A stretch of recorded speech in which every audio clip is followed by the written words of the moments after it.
everybody, this is Nitesh. Welcome to another video. So a couple of days ago, I attended the FinTech Innovation Masterclass. Over the course of 2 days, we had a lot of discussions, we had debates, and basically we learned about the different technologies that are having a big impact on banking and payments, such as blockchain, mobile, artificial intelligence, robotics, machine learning, deep learning, cryptocurrencies, and smart contracts. I also had a chance to meet some very interesting people. First of all, the trainer herself, Victoria Zagorsky, who you may have met from another interview that I did with her. If you haven't watched that video, here's the link above. Please watch it. Also, I met Ricky Hussaini, who's a co-founder of Buyback Bazaar. Check out buybackbazaar.com for some more information on the kind of disruption he and his partner is doing. Finally, an amazing personality, Zubair Ahmed. Zubair is the Senior Vice President of the Emirates ENBD Group, and he focuses on operations and transformation. He's also the chairman of UAE Banks Federation IT Committee, a life coach, and the author of the book, The Power to Kids. So I took some time out of the masterclass and spent that time with Zubair and got to know him a little bit more. We had amazing discussions. He is such an inspiration. Of course, we talked about FinTech, but that was not it. We did talk about a lot of other things which really inspired me. The first thing I asked Zubair was, of course, about FinTech. I wanted to know what's going on in the industry, what's going on in the region. So let's hear it straight from Zubair, what he thinks is going on, especially in the last 3 years.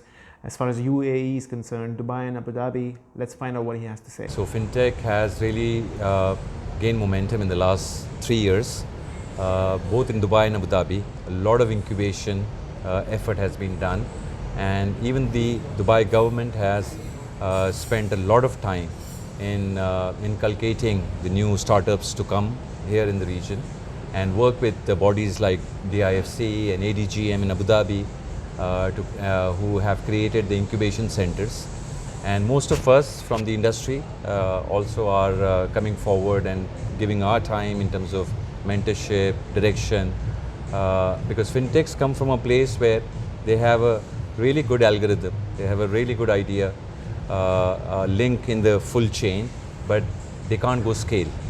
They can't go to the market without the banks on their side and embedding their proposition as part of the overall proposition of the bank. And that's where the banks and fintechs are coming together. So the maturity is fast increasing. A long way to go. Still we need to have real success stories, real go-live stories yet to come. But most of the banks are recognizing that fintechs have to be collaborated with. In today's era, it has become more and more difficult to survive, to win the rat race, to be competitive. And sometimes it's required for us to do multiple things. Everybody is talking about multitasking. Everybody's talking about doing 2 jobs at the same time.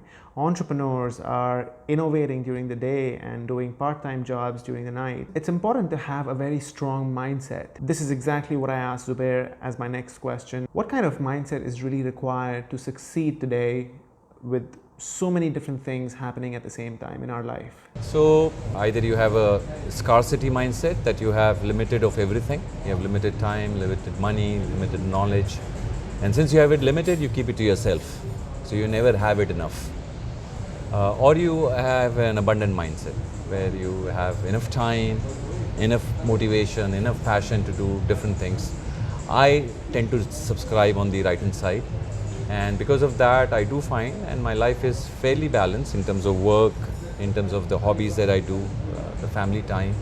And there is a need to help the culture that we live in terms of the change will not happen if you don't invest in the core areas of change.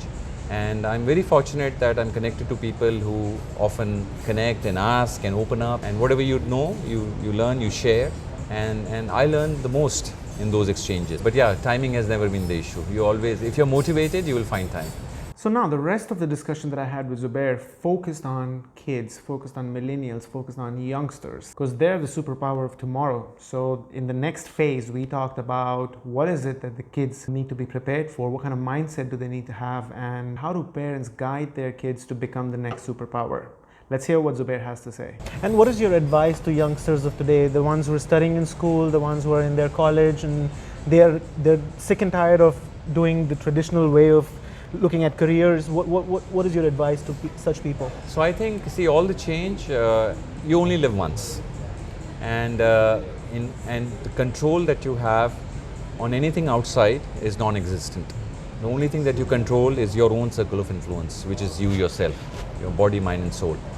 So it's best invested not to wait for anything from the outside to happen, and this is what my coaching is about, that you take control of things that you want to do for your own life. And that could be very big, very ambitious, or it could be very simple. And nobody is to judge from outside. Whatever makes you happy, because it's your life, nobody else. So nobody's best practice is your best practice. The practice that works for you is your best practice. So from that perspective, I encourage people to look inside as to what they're about, what makes them tick, what are the elements of where they flow. And flow is when time passes without you noticing it. And you shouldn't be clocking your time in and out, and that's not the profession that you should be in if that's what you're doing. You should not be waiting for weekends to lay loose and enjoy yourself. That's the wrong life, if you ask me, you're in. Every moment of this beautiful life should be invested in, because the trick is that we have contracts, we have rental contracts, we have car contracts, insurance, bank contracts, we have all certainties, insurances we book in and all that, yet we don't know the next breath will come or not. We don't have a life contract. So how frivolous is that, right? So you are insured in all way, but you're not sure about what comes next. And we make 5-year, 10-year plans. So my advice to people is to live in the moment with the notion, with the positive notion as to what you want to achieve, and focus on what and why rather than how, and outsource the how in a way, because everybody around you will come together to make you successful. I think the surroundings are positive, especially in this country. The government, all associated parties, the people who come from all over the world to make Dubai home are all from a positive nature of doing something good. So that's why people are finding opportunities that were not available 5 years ago, 10 years ago in this region. Right. You do believe in giving the power to kids, giving the power to the generation that exists today, the millennials. You in fact wrote a book on it, which was published about 6 years ago. Tell us a little bit about that book. Sure. And the book, ironically, is called Power to Kids. Yeah. So I do believe in, so the answer is yes. So I wrote that book because parenting is one of those jobs in life where you don't qualify. I never went to a university to become a parent. I didn't go through samples and examples and experimentation, and I then perfected myself how to engage with an infant and bring them up and create their lives. I did not. So when I was blessed with my boys, I had to go find a book, and it's ironical, right? And that's the next generation, and that's supposedly the generation that's possibly bring more change in this world that you and I were possibly not able to. So the book is based on applying quality and management principles to parenting. So it talks about, in the first 5 years of your life, you and me included, learn 80% of what we're going to learn in our entire life, and it's based on scientific facts. Now, in those 5 years, since parents are not educated to handle infants, we basically create baby language and limit the intelligence. So we go the other way around. And the first 5 years are the ones where they are the most receptive. Everything is possible. There is all new experiences are tend towards possibility rather than impossible.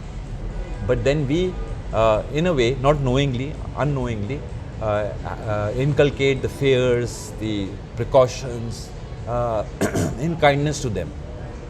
So the book basically teaches as to how you should treat your kids earlier on and really open up their mind and heart, where they try new things and then they try to go against the norm if they have to. And your own kids, have you sort of experimented the same principles on them, and if yes, what has been the conclusion to it? So actually the book has 18 case stories that happened, real life examples that happened between me and my kids. So just to let you know, the book was not a concept that I developed and then wrote the content. The content came when my kids were growing up on its own. And many people visiting our family started asking that which school do they go to, when they saw them talking to me and the way we converse and the thought that they express and the way they express it and the ownership that they take. And then I started, and I was advised by many that you should write about this and spread the word. And so I did. And then the concept, after the book was published in Feb of 2013 in the US, the concept was translated into a talk that I started giving in schools. That also pulled me in as an advisory board member in some of the schools, where I could sit there as a volunteer and try to influence the teachers and the management and the parents who partner with schools to see a different light of engagement with kids. Awesome. So, guys, I've spent about 15 minutes with Zubair now, about 2 hours before we started this interview, and I still cannot get enough of him. So many amazing thoughts that he has shared with me, and I'm already so inspired. I would really want you guys to connect with him, talk to him, and see how he can help you out. Definitely read the book. I'll share his profile down in the link. Please have a look at it. And if you have any questions, please do comment. I'll definitely ask those questions to Zubair, and we'll do a second session where he answers some of the questions that you might have. Zubair, thank you so much for this. Really, thanks. You're most welcome. Awesome. Thank you. So guys, with that we come to the end of the interview with Zubair. I learned a lot, such an inspiring personality. I think out of all the different things that we talked about, the one thing that really had a big impact on my heart was the fact that we have just one life and we got to live it on our own terms. We're going to regret all the days that we are missing not doing the things that we love doing. So we should definitely, no matter what, just focus on doing what we really love and enjoy it as much as we can, and everything else will just be figured out by itself. Thank you so much for watching this video. Like this video, share this video, and give me your support. I really need it to continue what I'm doing. I hope you enjoyed this session.